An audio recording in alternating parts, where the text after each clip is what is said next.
for calorie, ounce for ounce, in a piece of grass-fed meat, you're getting a ton of really valuable brain nutrients. Yeah. The only fat for which there's a strong body of evidence to really say that it benefits our health is extra virgin olive oil. Exercise is a disease-modifying treatment for people with this pre-dementia, which often, but not always, converts to full-blown Alzheimer's disease.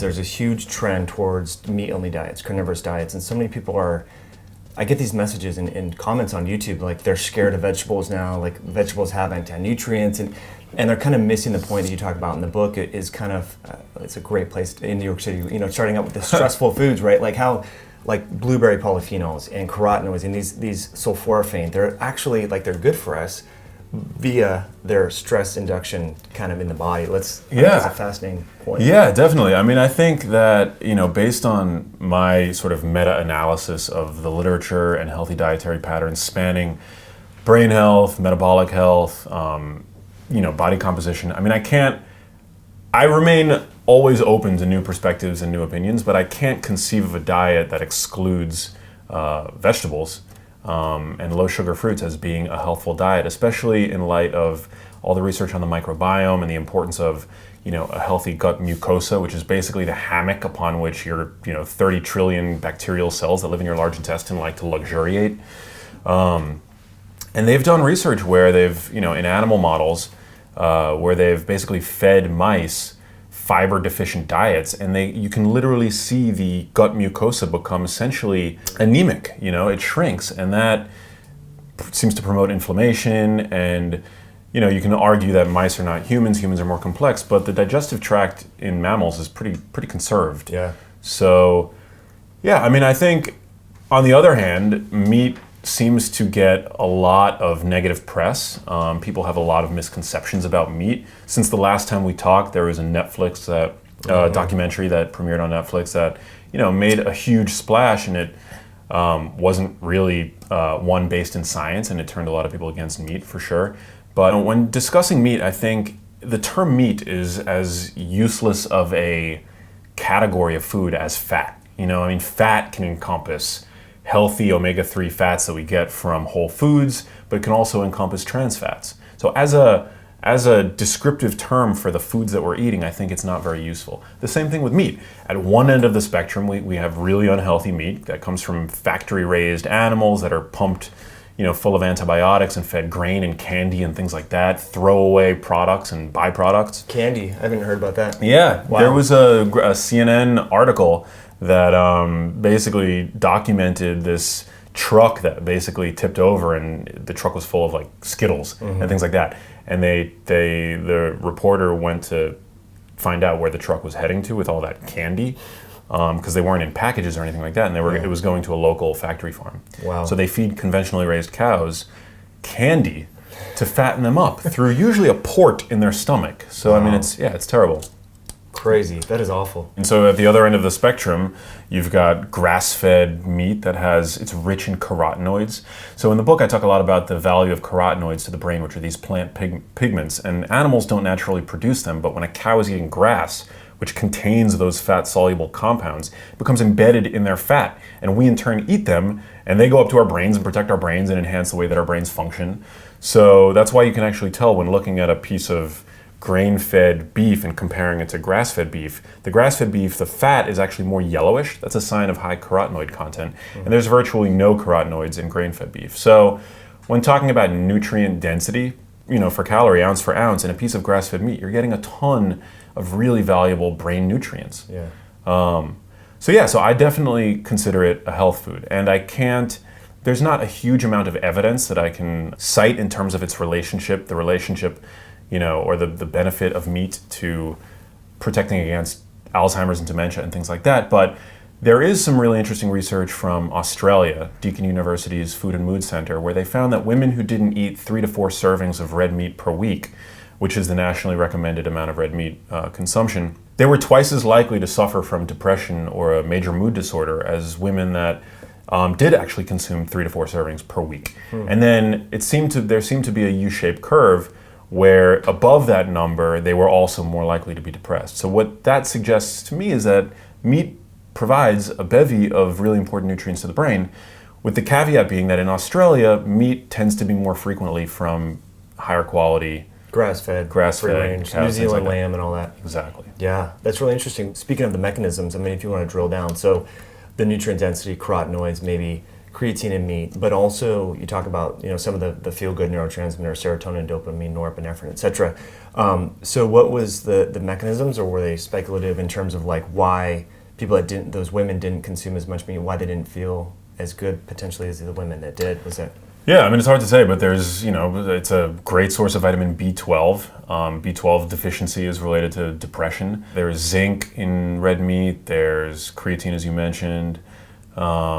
It's the most bioavailable source of iron that one can consume, heme iron. And in fact, researchers speculate that it's not just access to meat, but access to cooked meat that actually helped grow our brains, helped catalyze the growth of our brains. So rather than turn our backs on that diet, I think it's important to try as best as we can to emulate the diet that we consumed during which our brains evolved, rather than this modern tendency to want to, shy away from that. I mean, I talk about that hairpin turn in human evolution when we went from being hunter-gatherers to settlers. We became essentially slaves to the few crops that we could domesticate, which paved the way ultimately for the fact that today, the vast majority of our calories, 60% of the calories that we consume, come from 3 plants: wheat, corn, and rice. These are incredibly energy-dense plants, but they're nutrient poor. And that's become the basis of our diets. And particularly today, those grains seem to be ultra refined and pulverized in a way that makes them not only hyper palatable, but particularly deleterious to our body's metabolic health and the like. So, we want to have a strong diversity in terms of the plants that we're eating, while also incorporating properly raised meat.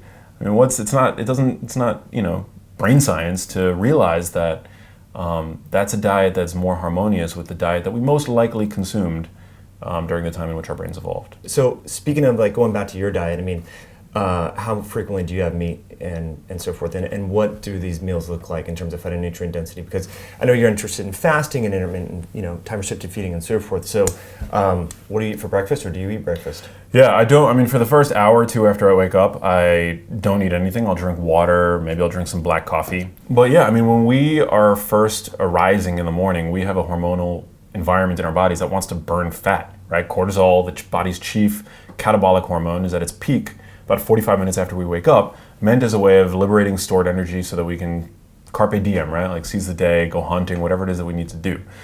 So that's like the perfect fat burning environment. I don't like to screw that up by eating in that window. If I do eat, I choose to eat foods that don't cause insulin to become elevated, because, I mean, just from a logical standpoint, when you have the body's chief catabolic hormone, which is cortisol, elevated, why are you going to spike insulin, which is the body's chief anabolic hormone, within that same temporal time frame? It doesn't make a lot of sense. So usually I'll stop, I won't eat for an hour, 2 hours, 3 hours after I wake up. I'm not really strict on the window. A lot of people obsess over the fasting feeding windows. To me, it's really more important to honor the body's circadian inclination in the morning to liberate those stored fuels and burn off those stored fuels and fats, and then to not eat for 3 to 4 hours or 2 to 3 hours before I go to sleep. Again, I don't obsess over the hours necessarily, but the body has a natural inclination to get up and seize the day in the daytime, and it has the same inclination but to wind down at night. So when I do decide to break my fast, I mean, every day I'm pretty committed to eating what I call a huge fatty salad. Yeah. So usually I'll break my fast with a big bowl of dark leafy greens. People that consume a big bowl of dark leafy greens every single day have brains that look on scans 11 years younger. So no matter what, I'm trying to eat a huge fatty salad every single day. And I say fatty because some of the most valuable nutrients in those leaves, which we mentioned earlier, carotenoids, are only absorbed in the presence of fat. Their absorption through the digestive tract is negligible unless you consume them with fat. So what kind of fat? I'm not talking about tortilla strips, ranch dressing, or cheese. I love to throw on extra virgin olive oil.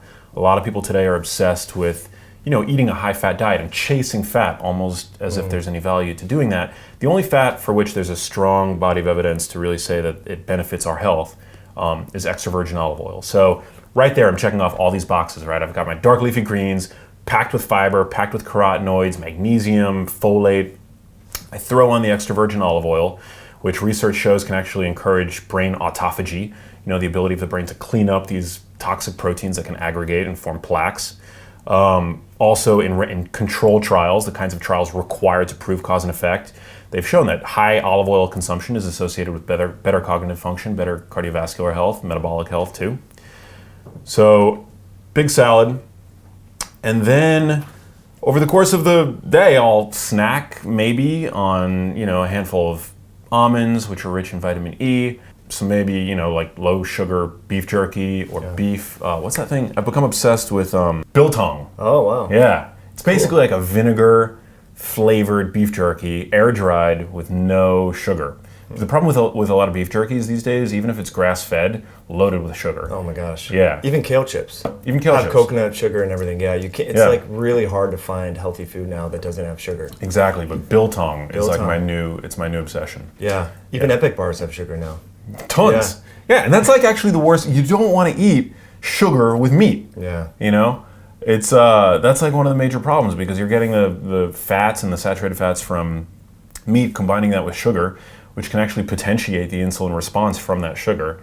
And I don't think that that's a good recipe for health. Whereas biltong, and I have no affiliation with any biltong company, I've just become like really interested, really, it's super tasty. But yeah, I mean, I try to, concentrate my meals within, 2 to 3 meals per day. I try to minimize snacking, doesn't always happen. If I'm working from home, I'm always reaching for almonds, nuts, dark chocolate, whatever I have around. And then for dinner, I love to go big on roasted vegetables and properly raised meat. If I had a workout earlier in the day, I'll probably incorporate some kind of starch. So sweet potatoes, things like that. After a workout, your muscles basically pull sugar from the blood, insulin-independent glucose uptake, right? So you're able to slam back into that fat-burning state in less time if you consume starches after a workout as opposed to before or having not had a workout. Yeah, that's it. Drinking, lots of water throughout the day. Also trying to, make sure that I'm getting high quality salt. I've become really interested in salt. I know you did a great interview with Dr. James, yeah. Yeah, he's the man. I've learned a lot from him about, sodium as a nutrient. Very important. So, yeah, I mean, I just try to incorporate all of these findings. And, through the lens of evolution, everything makes sense. It's just amazing that, we love to overcomplicate nutrition. And I think that in part stems from the fact that people tend to feel very religious about their nutritional leanings. Through the evolutionary lens, diet, to me, makes a lot of intuitive sense. Yeah. So every new finding that I learn just becomes really easy to integrate because it's like just one light bulb going off after another. Just curious, so you're on Dr. Oz quite a bit and a future nutrition expert and so forth. If you really want to enhance your cognition before going on a show, will you do it fasted? Yeah. Okay. So generally, I don't eat before I have to take a really important meeting or go on TV. Yeah. Actually, new research was just published highlighting a new mechanism by which fasting is able to increase alertness by increasing levels of a neurotransmitter that they measured in serum, but it's thought to correlate highly with brain levels, a neurotransmitter called orexin A. So that's a neurotransmitter that's involved in wakefulness, alertness. There's a pharmaceutical on the market actually that blocks it, and it's a sleep aid. But researchers have found that actually in humans, when studying them during the month of Ramadan, when they practice daytime fasting, there's a robust increase in orexin A, which is also related to higher levels of alertness. And it actually makes sense from a evolutionary standpoint. I mean, we wouldn't have lasted very long as a species, right, if we got dumber the minute food wasn't around or less alert. So it's speculated that this is a means of helping us find more food when food is not around. So when I go on TV, usually I will not eat. I'll remain fasted. But I will drink generally some green tea with a little bit of lemon in it. Green tea has theanine and caffeine, which work synergistically. It's a nootropic, and it's been shown to boost working memory, which is, your ability to use the information that you have, manipulate ideas, and spit them out, which is very helpful when the cameras start rolling, as I'm sure you know. Yeah. And then I'll also add some lemon to my green tea, which has been shown to actually boost the bioavailability of the catechins in green tea by up to 13-fold. Wow. Which is great. Yeah. So technically not fully in a fasted state, because you're metabolizing the compounds Small in green amount of tea, sugar or but whatever, yeah. no sugar, but well, yeah, I guess a tiny amount in lemon, right? But that hormone or that neurotransmitter orexin A seems to be a glucose sensing hormone based on what I've read in the literature. So as long as you're not eating concentrated carbohydrates, I don't believe that would interfere with the increase in that neurotransmitter. Yeah, there's so much speculation upon what breaks the fast. Is it MCT oil? Is it butter in the coffee? Does it have to be sugar or fat? But if we're I guess it depends on what are you fasting for. Exactly. Is it for brain health like you're talking about? So that was a newly identified neurotransmitter, right? Or I don't think that it was that the neurotransmitter was identified, but I think that its relationship to being in a fasted state was identified in humans. Yeah. During these Ramadan practitioners. So very interesting. I mean, there was another paper that was published that actually showed that decision making seems to be more prone towards beneficial outcomes when in a fasted state. The name of the paper was Always Gamble While Hungry, actually.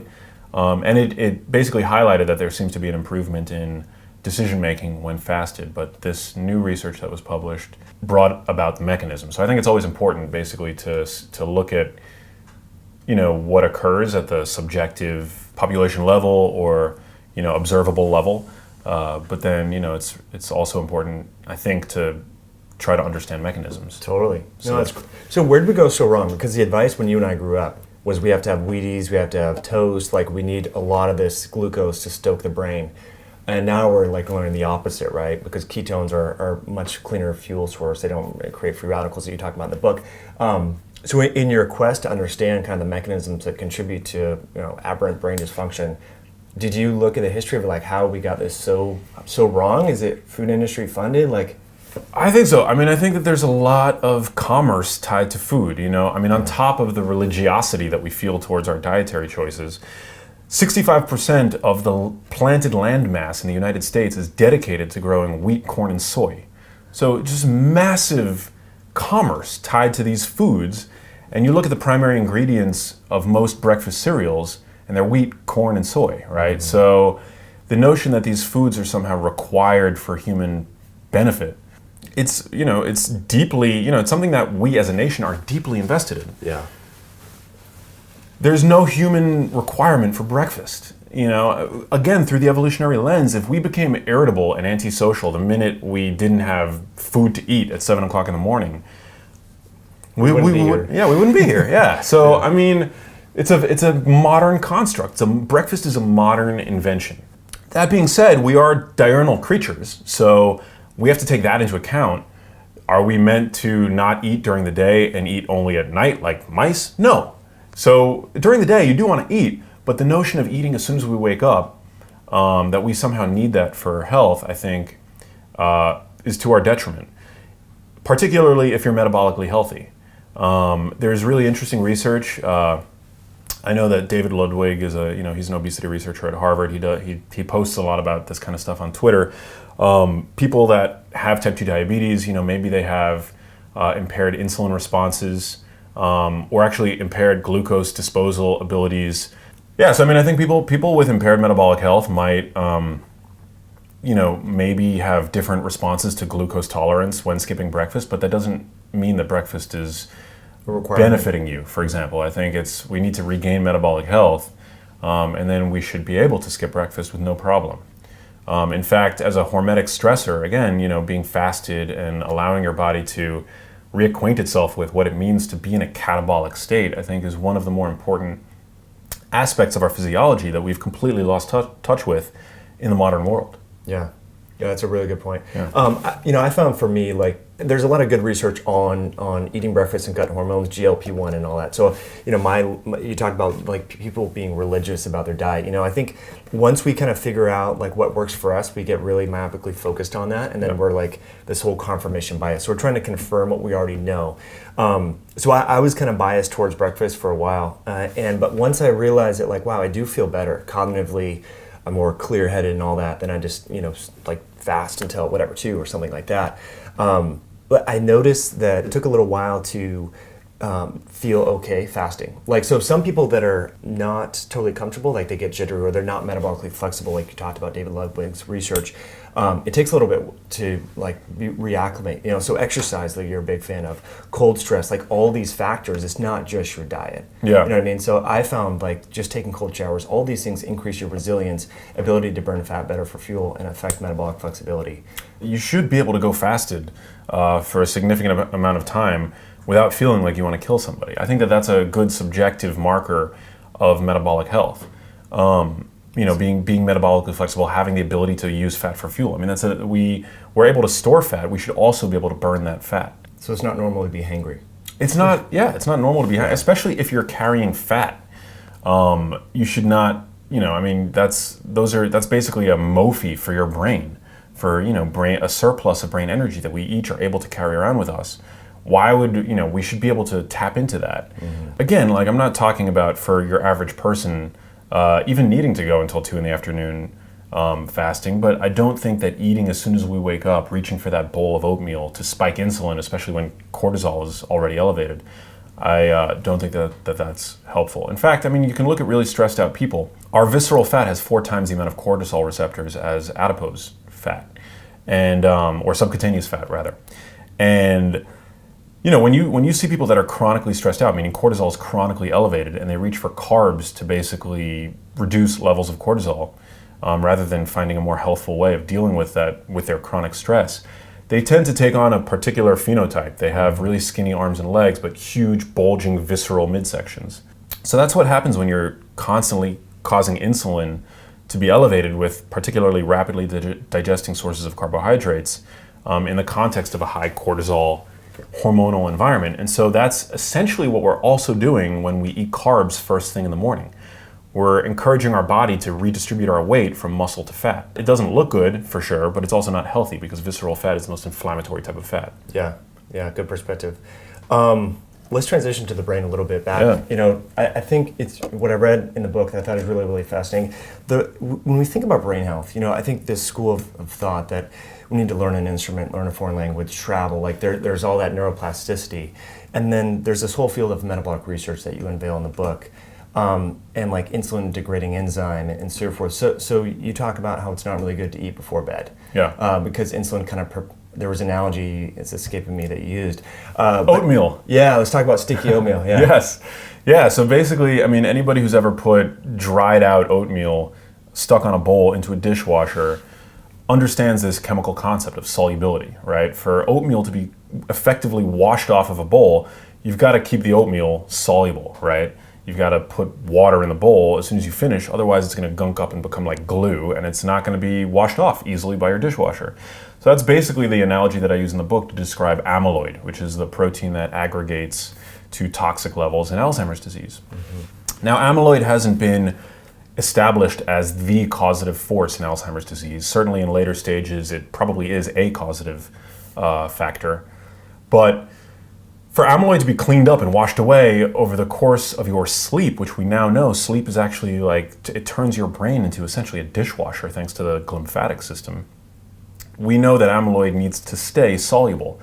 And one of the ways to do that is to keep blood sugar, it seems, from being chronically elevated. And the best way to do that is to eat a diet that doesn't, for one, chronically stimulate or chronically raise your levels of blood sugar, but also a diet that keeps your body metabolically healthy so that you can maintain sensitivity to insulin. So yeah, when we sleep, we have these ducts that have sort of piggybacked on the brain's arterial system that swell and swoosh cerebrospinal fluid all throughout, basically purifying our brains every night when we sleep. It's pretty amazing. Jeffrey Iliff and his team at University of Rochester discovered this network of ducts, and they've named it sort of after the lymphatic system for which it resembles. Mm-hmm. The diet lymphatic interaction, it's a newly discovered system, so we don't have, all the answers, certainly, but what some of the researchers that I've spoken to over the course of writing the book believe is that by keeping insulin low, particularly when we go to sleep, and by not causing it to, become elevated with carbohydrate containing or concentrated foods, we can sort of stoke the ability of the lymphatic system to properly do its job. And sort of like scrub the brain of the the brain. neurotransmitters that have been used and waste and everything? Yeah, scrub the brain of that amyloid protein, the precursor protein that basically aggregates and forms these plaques. Animal models have also shown that omega-3s can help the lymphatic system properly function. Also, it's most active during slow wave sleep, so fiber consumption has been related to greater slow wave sleep, which is another reason why I think it's so important to eat a diet rich in vegetables. And there was another study that came out recently about the lymphatic system that it's escaping me, but yeah, I mean, it's important. Sleep is very important. So there's a lot of people experimenting these days with like compressing their sleep, monophasic sleep, I think it's called.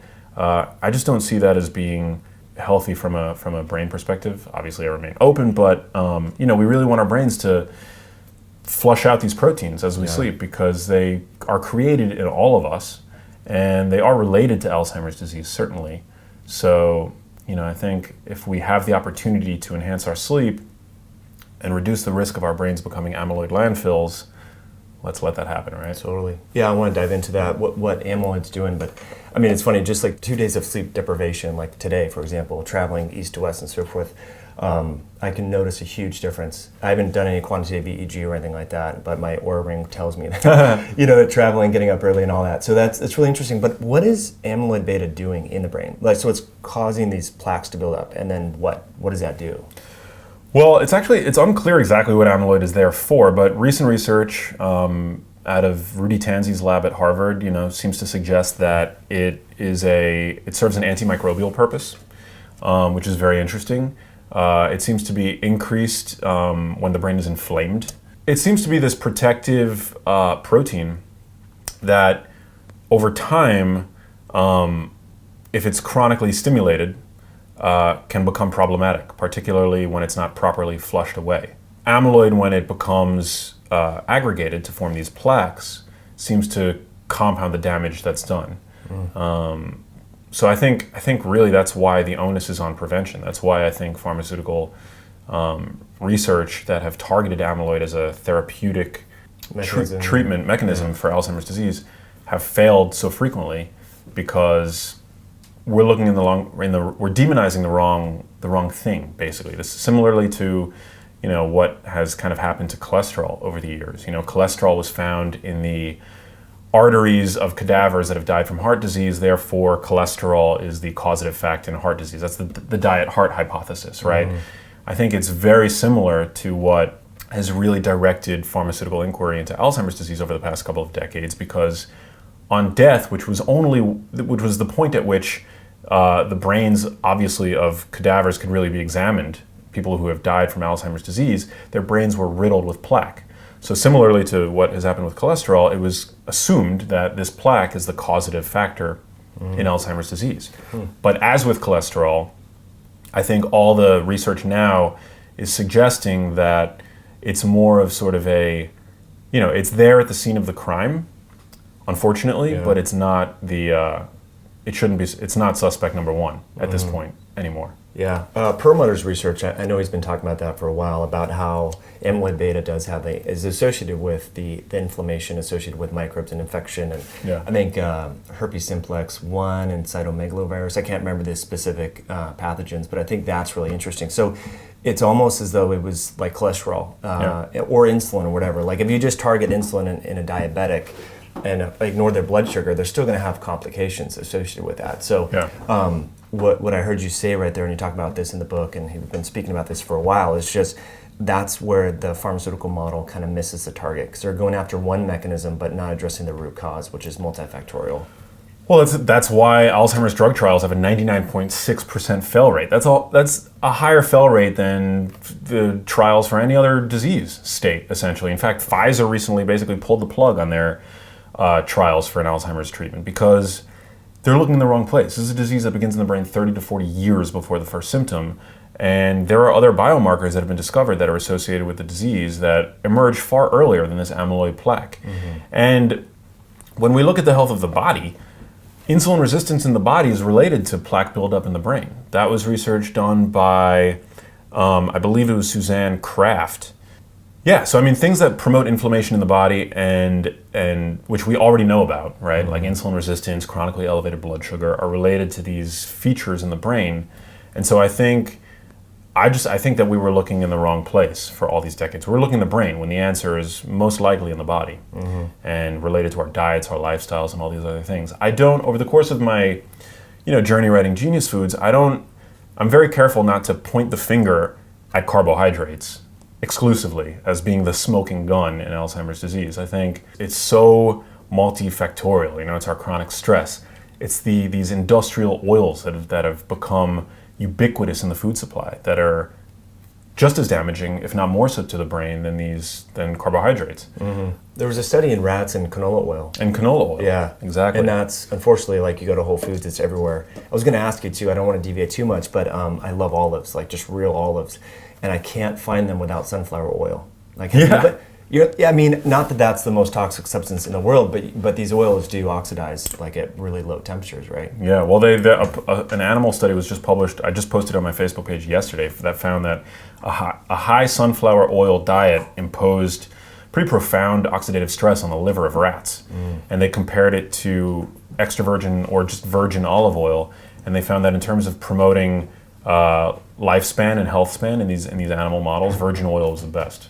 Virgin olive oil was the best. Yeah. So, yeah, I think avoiding polyunsaturated oils in the diet, very important. I'm even not a fan of going crazy with the fish oil. I think fish oil is very important from a high quality source. We want to be really cautious over the fish oil that we're consuming. But polyunsaturated fats, generally speaking, which includes omega-3s and omega-6s, I think we're meant to consume in whole foods in trace amounts.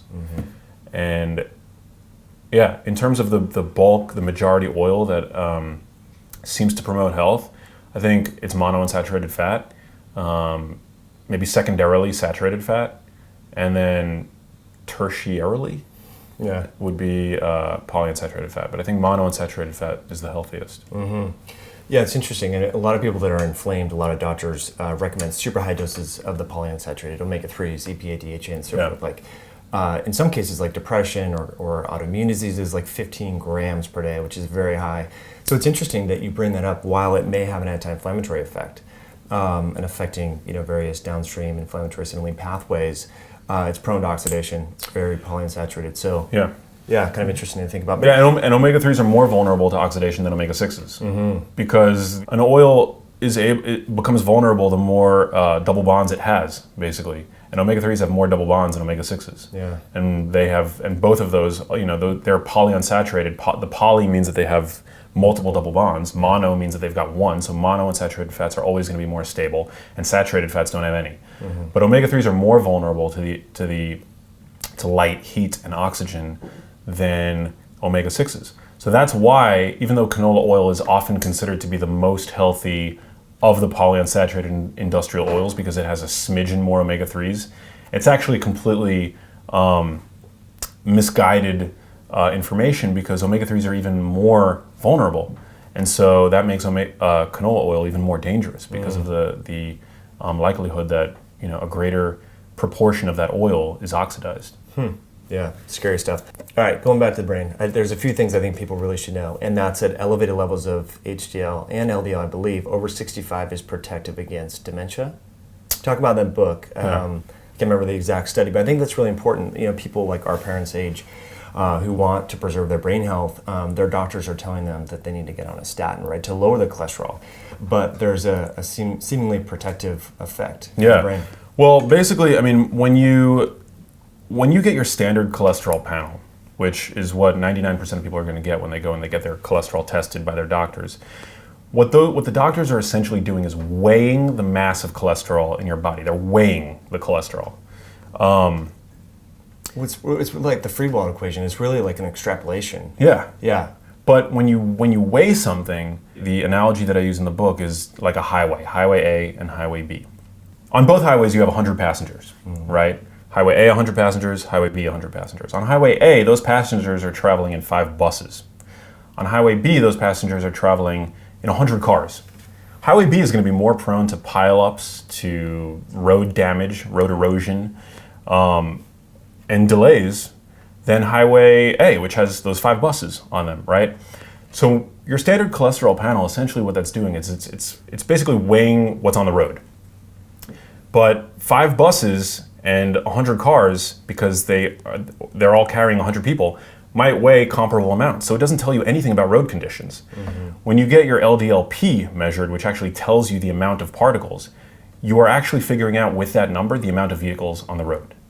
And so, although the science is evolving, it seems that all things considered, having a higher LDLP seems to be the more risky biomarker, or the more reliable biomarker for assessing cardiovascular risk than your standard LDL panel, which basically weighs the amount of cars on the road and people on the road without telling you nothing about road conditions. And those buses, basically, what those buses is your particle size. So when we have large, fluffy LDL particles shooting around in our vasculature, they're basically buses.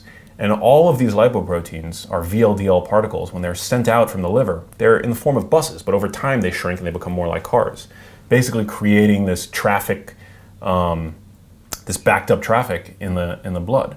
And so we talk about in the book ways of making sure that your particles stay large and fluffy. And one of the ways to do that, or I guess the chief way to do that, is to make sure that your liver is able to properly recycle these lipoprotein carriers before they get too small. And there's genetic factors, and again, it's evolving, and we actually don't know what actually causes heart disease. We again have correlates, but it's the same thing with brain disease. Lay people like me, prior to writing this book and really going on this journey, think that medicine has all the answers. But medicine doesn't have all the answers. Medicine is not an infallible measure of truth. Science is a method of finding things out, of asking questions and seeking answers. But our bodies are so complex. They're infinitely complex. And that's why really anybody who purports to have all of the answers, I think you've got to be really weary of. Skeptical, yeah. That's really, really fascinating point. I definitely want to get into how you got into the research, because I think that's really a powerful thing. But want to go back to the LDLP. I think that's interesting when it comes to brain health. I've looked at LDL particle testing and phenotypic testing, and there's the Boston Heart and Berkeley Heart and all that. LDLP, is it associated with dementia and Alzheimer's? I haven't looked at that research. I'm not familiar with any research relating that specifically to dementia and Alzheimer's, but one of my colleagues at the Alzheimer's Prevention Clinic here in New York City has observed in his clinic that a greater number of small, dense LDL particles seem to be related to lower than expected performance on tests of executive function in his, prevention population, which is basically young, healthy people. That hasn't been validated or proven, but it would make sense from a mechanistic standpoint. The liver's ability to recycle cholesterol particles is impeded on by inflammation and things like that, and these are all factors. Inflammation can affect the way that the brain performs. So I think, concrete answers remains to be borne out in the literature, but everything's connected, and especially when we look at cholesterol-lowering medications that basically lower the body's synthesis of its cholesterol production. That has been related to cognitive problems that in extreme cases can look like dementia. So the body's cholesterol system is really important in terms of the brain. How it is directly related, we don't yet know, but that's why I'd be very weary of, ever in my own, for myself, taking a cholesterol lowering medication, and definitely being more vigilant about lab reports that I get and looking into them and really kind of trying to understand what's going on, as opposed to just treating something in my body based on a number. Yeah, that doesn't necessarily cause heart disease. It's associated potentially in middle-aged men. Yeah.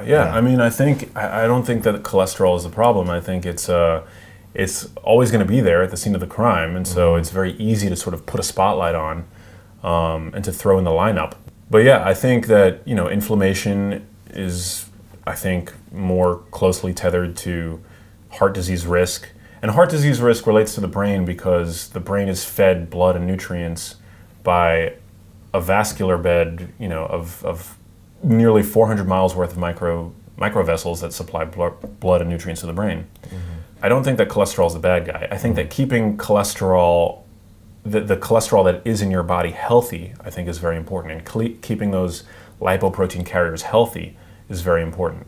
And therein, I think, lies its relationship to disease. Cholesterol is a fatty, waxy substance, and like other fats, it's prone to oxidation. So when we have our blood sugar chronically elevated and glycating those lipoproteins and causing inflammation in our blood vessels, and particularly in the context of, the damaged polyunsaturated oils that we're consuming now ad nauseum, I think takes these otherwise benevolent molecules, which are very important. Every cell has cholesterol in it, and making those molecules go bad essentially by disfiguring them, by making them oxidized essentially in our own bodies. Yeah, it's super. The oxidative LDL oxidation is really interesting. And so those small LDLP, the small dense, those little cars on the road, not the big buses that we talked about, Highway A, Highway B, those are prone to becoming modified or oxidized and damaged.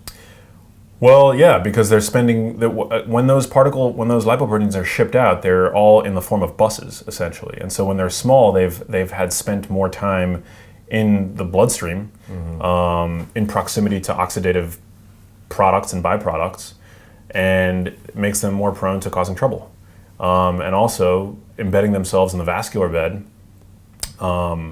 where they can become lodged and accumulate immune cells and form that fatty streak. Yeah, it's characteristic of atherosclerosis and plaque and all that. Yeah, but that can also occur in your brain as well. I mean, that's what the second most common form of dementia is, basically mini strokes in the microvasculature supplying food essentially to the brain. Yeah. So crazy stuff. It's funny when you're talking about so LDLP, just to kind of summarize, is basically a proxy of metabolic inflexibility, right? So the liver's kicking out a bunch of more cholesterol molecules. And so one of the tests that I love to recommend to people, because not everyone has access to these advanced lipoprotein particle tests, just an ApoB, apolipoprotein B test. So on VLDL, remnant lipoprotein, all LDL are going to have ApoB. So very inexpensive proxy to look at this. So we know that's linked to metabolic inflexibility, right? And that's linked to aberrant insulin levels. Insulin affects the housekeeping functions within the brain. You talk about in the book a few different complex enzymes, which I think are pretty fascinating. IRS1, insulin receptor something 1. Substrate 1, yeah. Yeah, and IDE. So let's kind of finish off how these, when they're high, they're correlated with aberrant brain dysfunction. Yeah, so science is still sort of figuring all this stuff out, but IRS1 its inactive form is found in higher amounts in people that seem to be at risk for Alzheimer's disease. In fact, one of the major focuses now, I think, for research in terms of combating the epidemic of Alzheimer's disease and dementia that we're seeing in the Western world is starting treatment or lifestyle and dietary interventions earlier, because it's known that Alzheimer's begins in the brain decades before the first symptoms. So early diagnosis and finding biomarkers that are associated or that are evident in people who will ultimately go on to develop Alzheimer's disease is really important, so that we can take steps to, minimize our risk somehow. And one of these, and the notion of using a blood test to do this is very enticing, because doing a spinal tap, doing brain scans, these are all very expensive, very invasive. The idea of finding a biomarker in blood is just like a dream, right? Yeah. So scientists found this IRS1 compound that is related to insulin resistance in the brain.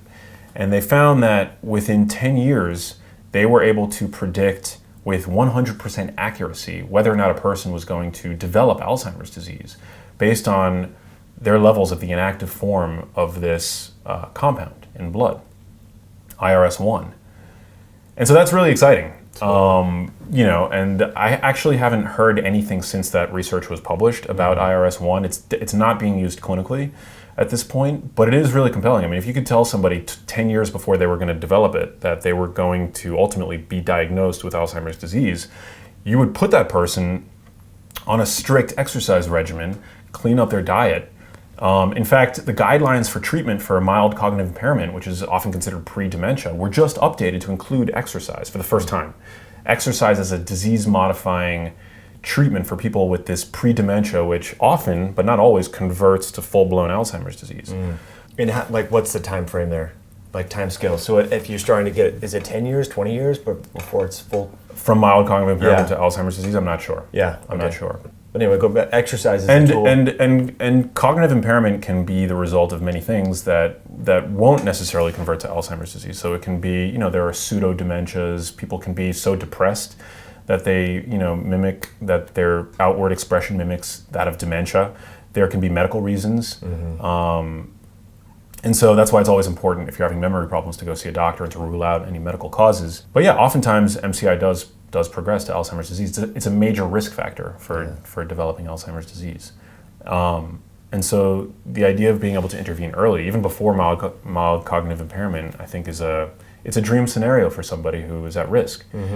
And there's really good, the world's first long-term, large population randomized controlled trial in patients that were at risk for developing cognitive decline found that a battery of lifestyle interventions actually significantly delayed cognitive decline. So these interventions matter, and they're effective, and that's why the guidelines for MCI were recently updated. That was Bredeson's work, right? That was not. That was Mia Kivipelto at the Karolinska Institute in Stockholm, Sweden, the finger trial. Wow, I'm not familiar with that. That's amazing. Yeah, I document that in the first chapter of the book, and I've actually went there to document it for Breadhead. Cool. So that's awesome. Yeah. That was probably the most inspiring interviews that you've done, right? Because Yeah. This battery, I mean, a lot of researchers look at like IDE. Bredesen cites this trial. Wow. So Bredesen, while I'm a fan of his work and his direction that he's taken, he's published very impressive case studies. But Mia Kivipelto, I mean, her trial involves 1,200 people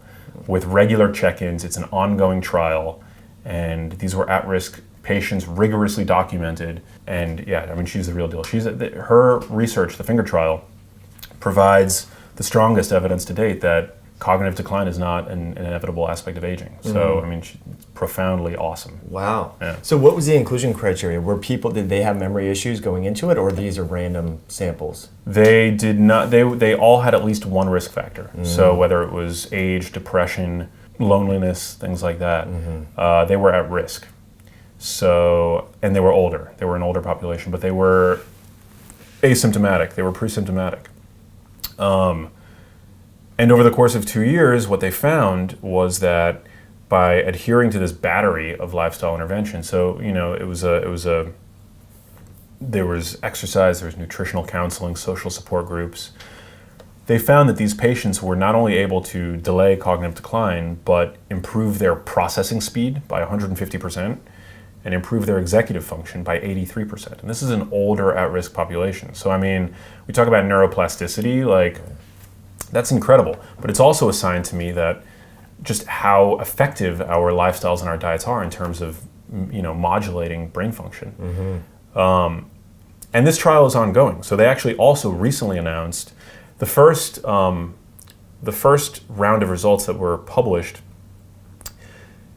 didn't differentiate between ApoE4 carriers and non-carriers. ApoE4 is the most well-defined Alzheimer's risk gene.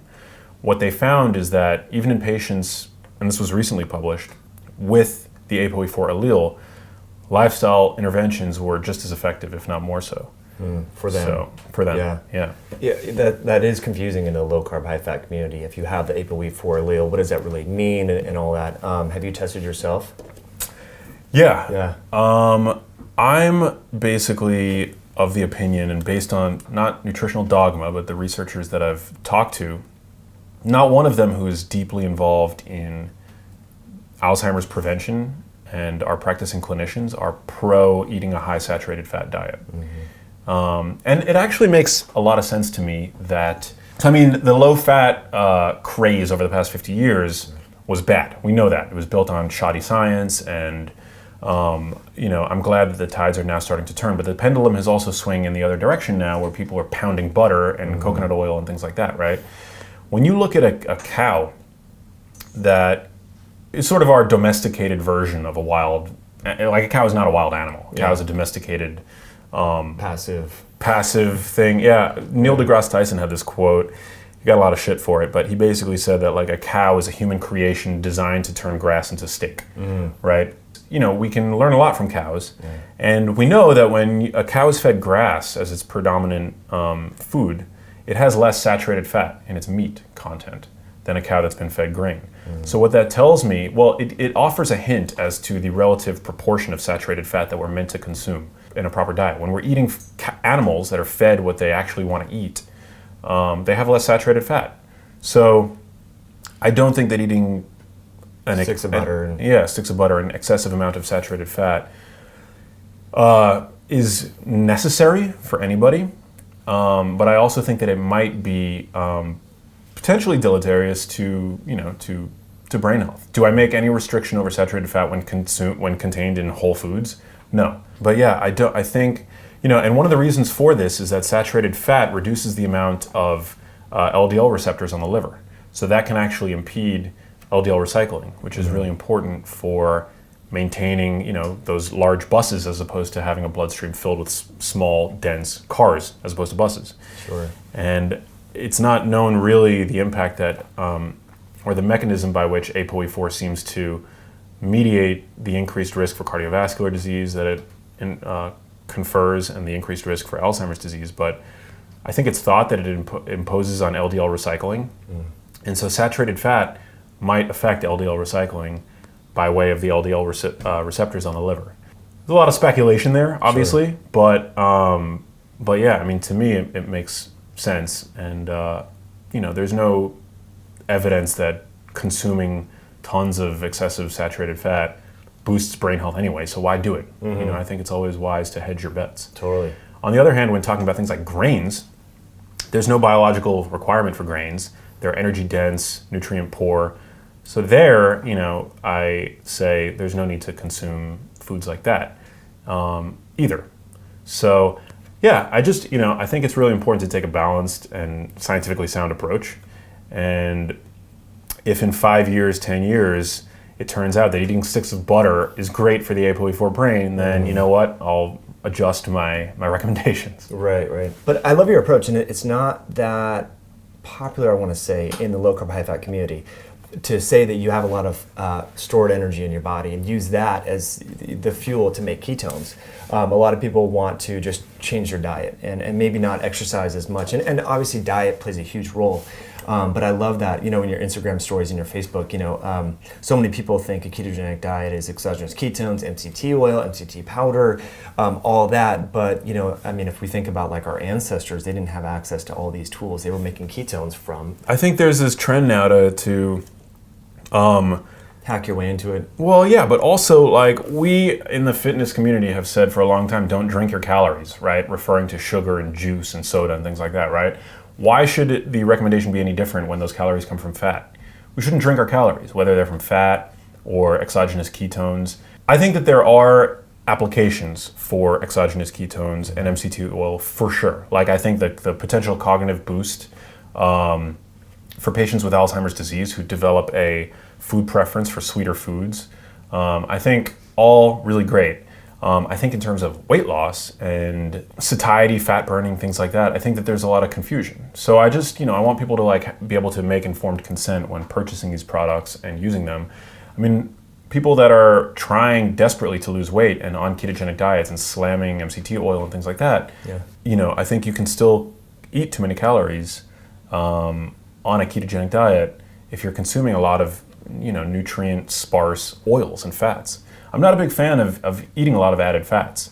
I mean, with the exception of extra virgin olive oil, which I try to consume 2 to 3 tablespoons of a day, in terms of like nutrient density, oils and fats are not very nutrient dense. Mm-hmm.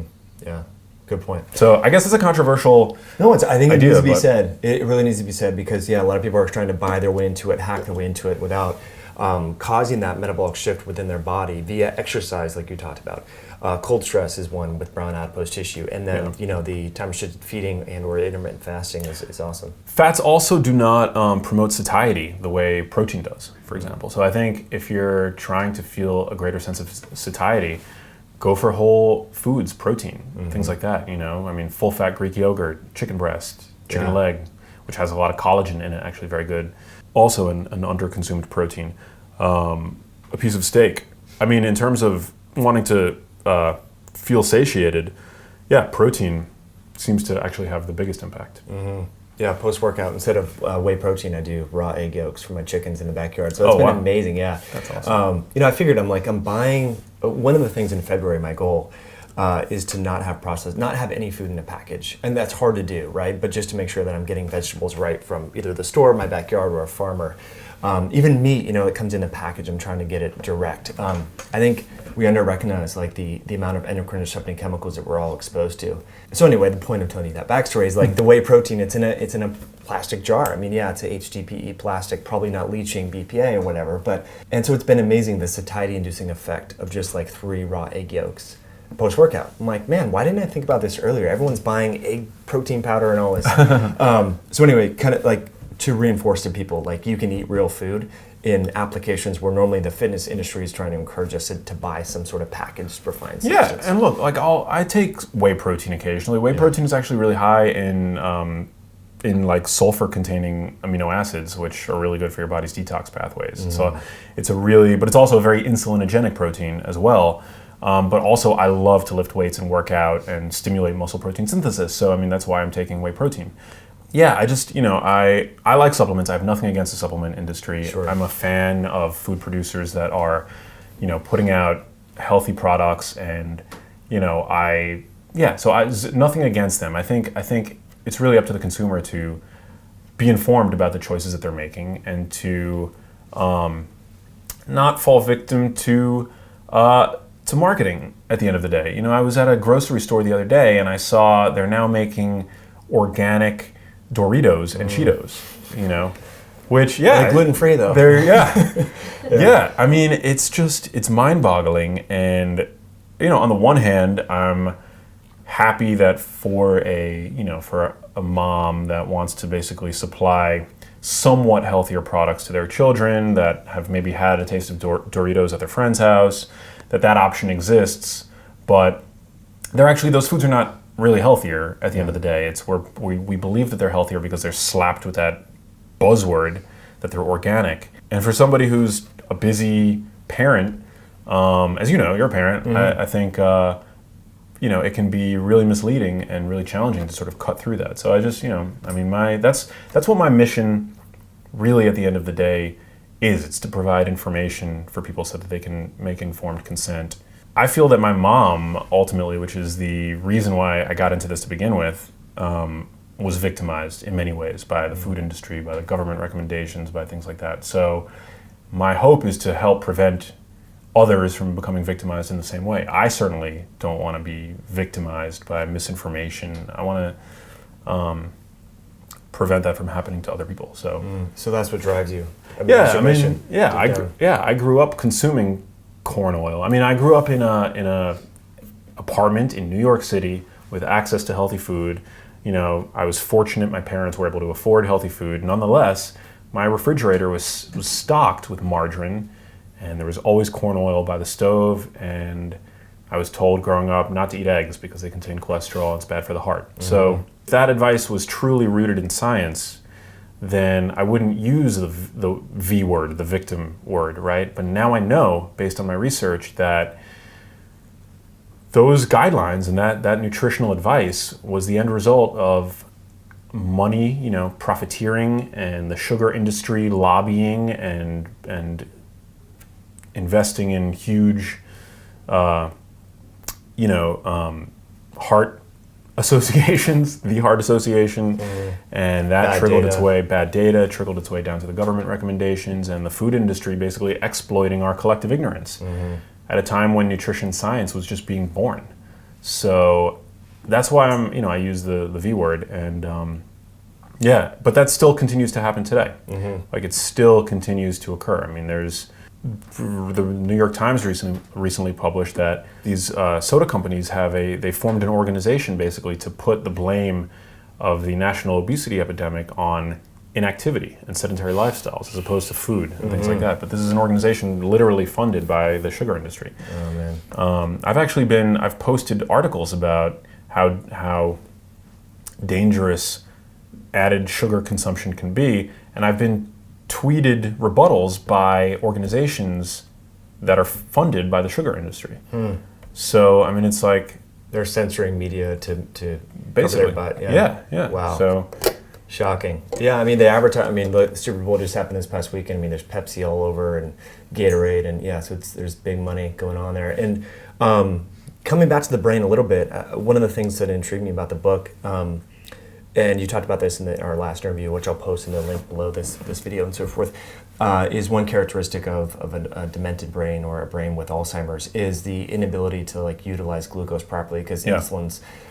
So is that a big mechanism here? I mean, if there's inflammation, which we've talked about, cholesterol and lipid signaling and so forth, but are these brain cells like starving for energy? Yeah. And that's how the MCT oil and fasting and all these lifestyle modalities is helping to reincorporate ketone derived energy sources? Well, yeah. I mean, diminished glucose metabolism is absolutely a feature of a brain with Alzheimer's disease. By the time somebody's diagnosed with Alzheimer's disease, whether or not they carry the ApoE4 allele, brain glucose metabolism has been reduced by 45%, according to the Framingham Heart Study. That seems to be the unifying thread that links that really, because if you look at the ApoE4 allele, people that carry that seem to have slightly diminished glucose metabolisms in their brains throughout life. I mean, essentially, they've done scans in 20-year-olds and found that there's a reduced glucose metabolism in ApoE4 carriers. So that to me seems like, as a very early marker associated with Alzheimer's disease, a potential causative feature. And in fact, when people develop insulin resistance and even obesity, that seems to affect their brain's ability to produce energy from glucose. So it's tied to lifestyle factors that we already know, and conditions that we already know are not good for us. So that's why I think, nurturing the body's metabolism as a means of protecting brain metabolism, I think is very beneficial. And also, the ability of a brain to generate energy from ketones is not deterred by aging or Alzheimer's disease or the ApoE4 allele. And the ApoE4 allele is considered to be the ancestral version of the ApoE4 protein. So it seems to me that, and this was a term coined by Sam Henderson, that our keto-deficient lifestyles have basically been to the detriment of our brains. That remains to be a really hot topic for Alzheimer's disease, and there's a lot of really 5 years ago, maybe a few papers mentioned Alzheimer's disease as a form of diabetes of the brain, but now there are many papers. It's become sort of a growing chorus of researchers and clinicians who are really approaching Alzheimer's disease as a metabolic problem in the brain.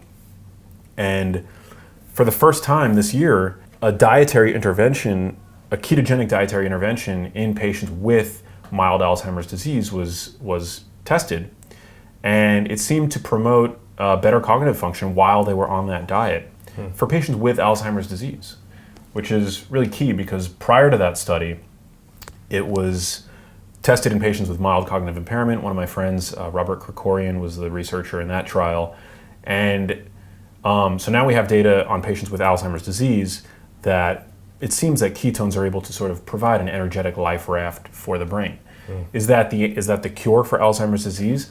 I don't think so, because adherence is very difficult. In fact, it's particularly hard on the caregivers.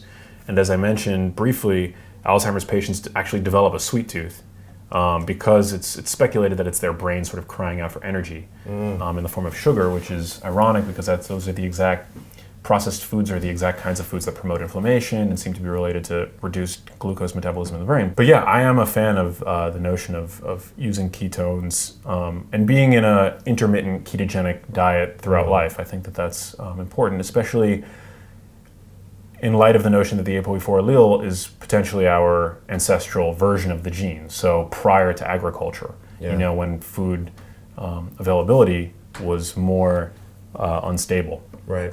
Unpredictable. And yeah, unpredictable. Yeah. Gosh, it's amazing stuff. So keto can be good, but it's not the end all be all. Yeah, I think keto is definitely good, and I think over the course of one's life, acquainting your brain with using ketones as a fuel, I think, is likely very beneficial in terms of allowing it to generate energy and Yeah, I mean, the glucose hypometabolism thing is a pretty profound feature. I mean, the fact that it's diminished by 45% in brains with Alzheimer's disease is pretty startling. Yeah, that's amazing.